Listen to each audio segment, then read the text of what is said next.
obtained the email, but Mrs. Hegseth told the Times she apologized almost immediately and disavowed her original note.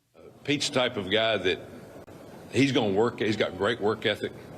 He's very, very smart. And on Saturday, President-elect Trump naming Kash Patel as his choice to take over the FBI. Patel, a fierce Trump ally and an outspoken critic of the Bureau.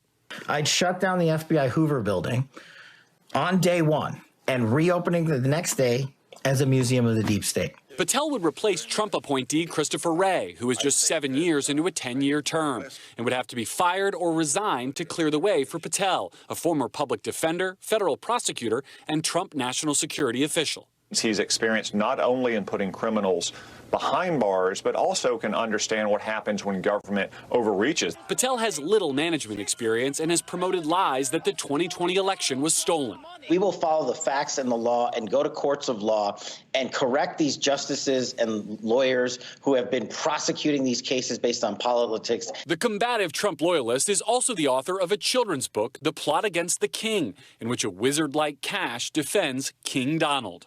If you have the power of that office, the FBI directorate, and you're using it to go after political enemies or the press or people you regard as adversaries, that's worse than incompetence. That's abuse of power that you have. Meanwhile, President Biden is facing backlash after he announced he would pardon his son Hunter. Here's Kelly O'Donnell with that part of the story. After wielding presidential power to protect his son Hunter Biden from a potential prison sentence with a full and unconditional pardon. Tonight, President Biden is facing sharp criticism from Democrats and Republicans, even as some express sympathy for Joe Biden, the father. If it was my son, I'd pardon him too. But here's what I didn't like. Don't lie to us. Don't tell us you're not going to do it and then do it. Arizona Congressman, Democrat Greg Stanton. I'm pretty angry because it's going to be incredibly important that political leaders of both parties stand up for the independence of the Department of Justice. President Biden and White House officials repeatedly insisted there would be no pardon. I said I abide by the jury decision. I will do that, and I will not pardon him. We've been asked that question multiple times. Our answer stands, which is no. Tonight, on a 3-day visit to Africa, the president did not respond to reporters' questions. Mr. President, will you answer a few questions? But at a White House Christmas event, First Lady Jill Biden expressed her support for the pardon. The pardon was first reported by NBC News Sunday night, and shortly thereafter, President Biden explained his grant of clemency in a statement. The president asserted, "I have watched my son being selectively and unfairly prosecuted." Now, we have heard a lot of takes about this pardon over the last day, but it is important to remember a few things. This has absolutely no impact on what Donald Trump has done or will do in the future. It just gives him a new talking point for the next few days. Donald Trump has already said he would pardon some January 6 rioters. And let us be clear, President Biden has a right to do this. It is in the Constitution. If you win the White House, you win the power of the pardon. This always happens at the end of administrations. And here's the thing. Doesn't matter who the president is, it always feels gross. But having said all of that, President Biden said he would not pardon his son and would respect the jury's decision. So he did go back on his word. He ceded the moral high ground and undermined his own argument against Trump, an argument he has been making for years. And that's where things stand tonight. With that, let's get smarter with the help of our lead-off panel tonight. Susan Glasser is here, staff writer for The New Yorker. Andrew Desiderio, senior congressional reporter for Punchbowl News. And Neil Katyal, who I've not seen in ages, and I'm thrilled he is back, Department of Justice veteran and former acting Solicitor General during the Obama administration. All right, Madame Glasser, to you first. Your reaction to the report by your colleague, Jane Meyer, about Pete, I keep saying that. I thought I shook it, but I didn't. Pete Hegseth. What does this say about how Donald Trump is picking people? I mean, it just keeps getting worse for this guy. Yeah, Steph, I mean, you know, if you haven't read the piece by Jane in the New Yorker, I highly recommend it. It's so voluminous. This isn't just a report from a single disgruntled employee, as that statement that you quoted said. There's, you know, enormous amount of information in there spanning multiple jobs that Pete Hegseth had. The allegations are disturbing. They remind me in some ways of the conduct that sank John Towers' nomination to be Secretary of Defense back in the first George H.W. Bush presidency. But, you know, it goes beyond not only the allegations of potential alcohol abuse in the workplace, but, you know, real questions about his ability to manage even two relatively small veterans organizations to step into the Pentagon job, the largest, most powerful military bureaucracy in the world. This does not suggest he has the qualifications to do so. And more importantly, it immediately raises the questions, what is going on with the Trump administration to be in terms of vetting these candidates? What did Donald Trump know, if anything, about these allegations, in addition to the allegations of alleged sexual assault that have previously been disclosed about this nominee? You've got to wonder, isn't this exactly why we have background checks and vetting of nominees for high office in the first place? Andrew, Hegseth met with Senator Tommy Tuberville today, also sort of a Donald Trump super fan. What are Senate Republicans saying tonight about Hegseth? Well, they're still giving Donald Trump the benefit of the doubt here, and by extension, Pete Hegseth. We're not seeing, like we saw with the Matt Gaetz nomination, for example, that behind-the-scenes maneuvering by Republican senators trying to sort of preemptively kill this nomination. Now, I think that's a reflection of the fact that Senate Republicans still do not want to do anything at this point to upset Donald Trump. But we are seeing them stand by the FBI background check process, which is coming really under assault by the Trump transition team, which is trying to prevent the FBI from carrying out these background checks. Just earlier tonight, Republicans and Democrats, senators were back in town for the first time since the Thanksgiving break. And I asked Republicans about this, and they were pretty much uniform in saying that, yes, it should be the FBI that carries out these background checks. And, you know, the Trump team is trying to prevent that from happening right now. But even the incoming Senate Majority Leader John Thune told me earlier this evening that the FBI background checks are basically the gold standard. And so I think that's a way that Republicans are trying to stay cautious, keep their powder dry on all of these nominations, including Kash Patel, by the way, and really lean on the idea that more information could come out as these background checks hopefully progress forward. Neil, just put a Department of Justice hat on for us for a second. Let's just say FBI background checks are bypassed. They don't happen, right? Donald Trump would love for that to be the case.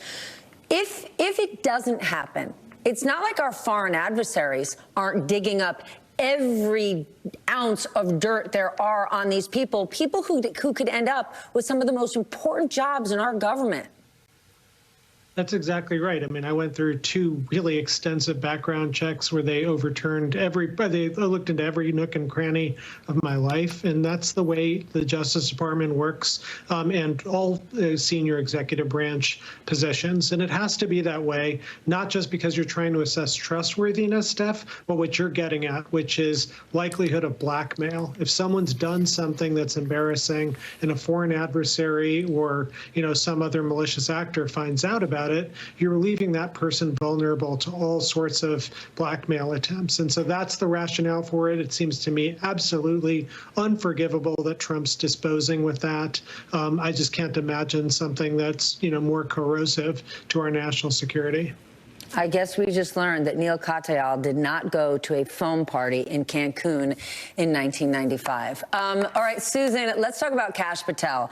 Before we get into him, I want to share a bit of what my colleague Ken Delanian explained earlier today about the importance of being the FBI director, what this job entails. Watch this. The FBI director wields incredible power in the United States. And for anyone who doesn't believe that, go read a biography of J. Edgar Hoover. Now, we don't live in the Hoover days anymore, but the FBI still, they have people who can break into your home and plant a bug and you'll never know about it. And they can get secret warrants, national security warrants to do that, and no one will ever find out. They can obtain the records of news media phone calls and we'll never hear about it, assuming a Justice Department set of guidelines on that is overturned. So this is an incredibly powerful job. Okay, Susan, we know how loyal Kash Patel is to Donald Trump. We know what he has said in the past. But is this man qualified to run the FBI? Look, Steph, remember that the FBI has a 10-year term precisely to avoid the politicization by any particular administration. This is a response to the excesses of the J. Edgar Hoover era. It is a response to the concerns about the enormous power, potential power that the FBI can wield in our society. To hand it over to a highly politicized lieutenant of Donald Trump, who has already spoken openly and explicitly about his plans to abuse the powers of these office to carry out political revenge on behalf of Donald Trump. He published a list. I counted 60 names on it. Those are just of current and former U.S. government officials he says are part of a deep state that he would want to go after on Trump's behalf. This is really not only challenging the very principles behind the FBI, but basically a direct attack on the independence of the institution and a kind of politicization of the institution that we have worked so hard to move away from. So I think it's in some ways one of the most direct frontal assaults that Trump has so far mounted on the government. It speaks to his agenda of revenge as not just being empty words on the campaign trail. Andrew, again, this is a Senate-confirmed position. What are senators saying about this guy? Look, Republicans so far, as I mentioned before, are keeping their powder dry. I thought it was very curious earlier when I asked Senator Thom Tillis, a Republican of North Carolina, member of the Judiciary Committee, which is going to consider this nomination, about Kash Patel's past statements and, for example, saying that he wants to actively carry out retribution against Donald Trump's political enemies. And Senator Tillis responded and said, I just don't believe he's going to do that. And then the obvious response is, of course, well, he's said he's going to do that, right? So Senator Tillis and other Republicans and Democrats on that committee will have a chance, if it gets to that point of a confirmation hearing, to question him on all of this. But again, right now, Senate Republicans are starting from a position of deference to Donald Trump, even though, it was referenced that Christopher Wray, of course, is in the middle of his 10-year term. Christopher Wray was first appointed by Donald Trump in 2017 after he fired James Comey, of course. And so, Republicans are not necessarily saying that Christopher Wray has done anything wrong or that they have any issue with his tenure as FBI director, but they are being deferential to Donald Trump's ability, in their view, his right, as they see it, to have an FBI director who is more in line with his vision. All right, Neil, new topic. Let's talk about the Hunter Biden pardon. First, as somebody who worked at the DOJ, how do you see all of this?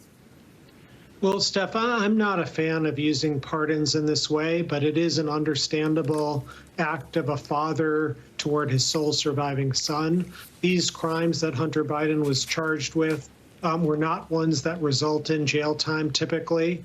The charges relate to a very difficult time in Hunter's life, one about addiction and the like. And most importantly, Hunter accepted responsibility. He's been sober for 5 years. His statement yesterday says, look, I've turned my life around. I want to dedicate my life toward better things. And that's what pardons are at their heart. They're all about. They're acts of mercy. And it's important to point out, Donald Trump himself said last month that he would consider pardoning Hunter. So he's now crowing about the sky falling, but it's a very different tune than what he himself said last month. Now, there's a lot of Republican critics today who were saying, this